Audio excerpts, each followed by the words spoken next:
Finally, my third preliminary finding was that there were glaring violations of the rights of the former president.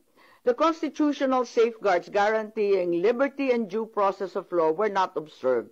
No warrant was issued by a Philippine court. The arrest did not fall within the exceptions of a warrantless arrest.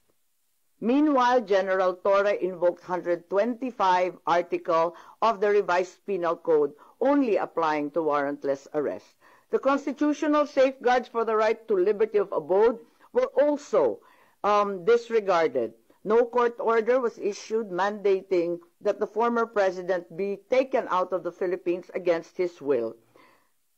Former President Duterte was deprived of the right to be visited or to have conferences with immediate family members under Section 2F of Republic Act 7438. General Torre admitted he did not allow Vice President Sara Z. Duterte to visit former president in Villamor Air Base, contrary to RA 7438.